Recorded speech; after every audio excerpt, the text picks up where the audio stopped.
Okay, new take. Still in the right order. First, the practical thing. Now, escape. Escape is key 1, then 1, 2, 3, 4, 5, 6, 7, 8, 9, 10 minus equal QWERTY, the end of the row,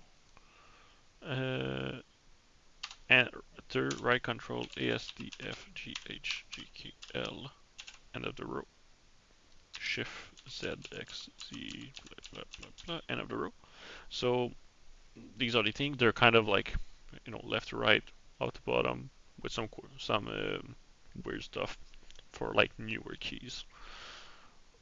Because this is PS2, the old green circular wire that you put in all computers for keyboard enter. This is not USB. USB is like PhD level hard, so I'm not quite there yet for another year, maybe or two. So enter, you press, and you release. You see, pattern is not really hard. You should see it by now. It's just 128 or 1 in the last bit, so that's the offset. And now you have special keys, like the arrow keys, where you see there's 4 pre-press. I have 2 extra prints, but that's just to test stuff. So TLDR, since these did not fit in the 128 keys that are allowed, or yeah, what happens is that's what I'm bringing down right now, just brain fried.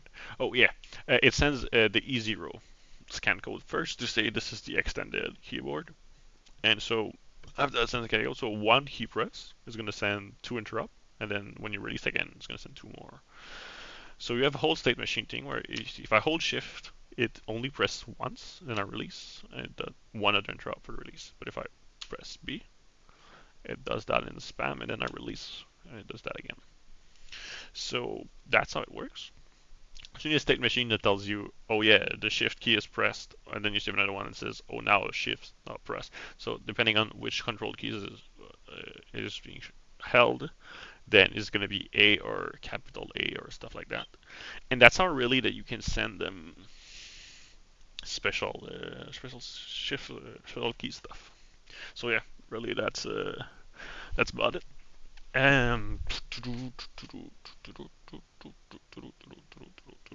Is there something else I want to say? No, that's pretty much it from the quick perspective. So now we're gonna go a little bit into the details. So first thing first, the IRQs they stand for something that I do not know because I have not really read that much documentation yet. This was supposed to be today's job. It'll be tomorrow because yesterday I went to sleep at way too late o'clock. So yeah, this is a bunch of black box copy paste from a wiki, which I understand a little bit, but I'll take this night to understand more. This just offsets the IRQs because you see IRQ1 on an old 16-bit real mode processor like in the 60s, 70s, just old, grandpa old dinosaur, it would be interrupt 1. But right now, interrupt 0 to 31 are used by the CPU, or like 0 to 23 are used, and like 24 to 31 are like for future CPUs. So for like custom interrupts, the user can set up, because you don't really need like keyboard, right? Like you don't need the keyboard interrupt this thing. Because you can use a USB keyboard only, a lot of what I'm doing right now is just backward compatible with all computers. So it's not all the modern stuff, because the modern stuff is PhD or master level hard. I'm not quite there yet. But yeah, this is just going to add an offset. So the first 8 external hardware like interrupt sources are going to have the interrupt number. It's called the interrupt vector, but it's just a scalar, right? It's a uint8 scalar.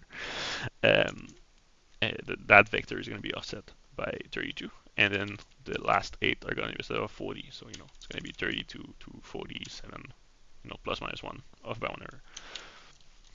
So once this is done, we need to have an interrupt vector table, which is a table like a list of object, right? And each object is a struct who has a bunch of elements, and the most important of which is a function pointers. So you have like, do you want to execute 32-bit or 16-bit code, and are you gonna prevent like nesting interrupt. Can an interrupt another interrupt, which interrupt cannot interrupt each other, but a trap can interrupt a trap.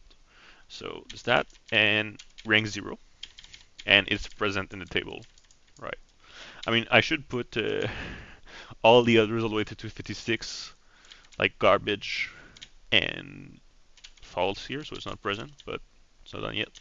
And then you load the interrupt and you activate interrupts. So you do that, and then you offset other interrupt. Then you just quickly just hardware interrupts work with low voltage. So and then there's a OR, right? So you want to like if when the current is low, when voltage is low, that's when the interrupt is being sent. So you want to activate means to clear, so it's the opposite, and to deactivate means to set. So you set it to true, then it's not usable because it's always at high voltage, so it can never be at low, so it can never receive. And you set it to false, then it's enabled, and it can eventually receive false when interrupt comes. So it's gonna go through that, the PIC, which we know to interrupt vector table, which is gonna go through. That was the old one from yesterday's video, where it just write text. So now this just function prelude, push the state to the stack, read from port 60 into EAX, and then set that as the first argument to the function, call the function, restore the stack. In 32-bit protected mode, the ABI use stack pushing and not registers for argument passing. So it's like now, you know, we use like we set some registers for like the first 4, 6, or 8, and then after that we push. In 32-bit, it's direct push. So that's std call C or something, called it, whatever. Then we restore the state, so that is pop all. These are segment registers and segment selector registers. And this is just function epilogue, so we don't need this and this, but I have it nonetheless. And IRET, because it's an interrupt, it's not return, because interrupt push more information to the stack. It push not just the program counter to return to, but also, you know, other stuff. Like if it's an error, it's gonna say the error code, and fuck, I forgot. I have like blank. It's kind of dumb. So really, the function it calls is just if it's less than 128, it's a press, not a release. If it's send this code, then we're in the extended mode. These are just prints for the sake of prints. I know goto is right, but I know there's a clean way to use goto, and I'm gonna find it. But there's actually really acting where like Linux does use it a lot for error, and they can be better than nested if they all go like in an increasing monotonic way, you know, like this one always go farther, like this one goes farther equal to this one, or like, you know, stuff like that, or yep. And then it's pretty clear how it works. It's kind of better in ifs. I'm just trying to like clean this in different ways and just experimenting. So yeah, this is just the old trick, because this is a static variable. Static variable in C's are they're like globals, but only for these functions. So, you know, if I set if the function could increase it every time, and you know, if you do like print and then I++, you know, then it's gonna print 1, print 2, print 3 every time you call it. So that's really all it is. I don't need this.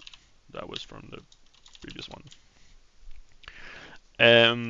So this is just gonna tell you the next time the previous time the function was called, it was indeed extended mode. So we know that now we're actually using the real scan code and not the extended mode. So we have to, you know, treat it as a special key, right? Because 72 from the up arrow is extended 72 is not the same as not extended 72, which is another thing. Again, I just brute forced it with a bunch of prints, and I figured out like, I mean, I have my own printf, and if you're good with printf, you know that this is a P, not an H, but I make my own, so I decide. And printf doesn't do bytes, but it's really useful, so I made it myself. I added another byte. And yeah, so with that, that's how the whole thing works. And that is now 10 minutes. Oh fuck, yeah.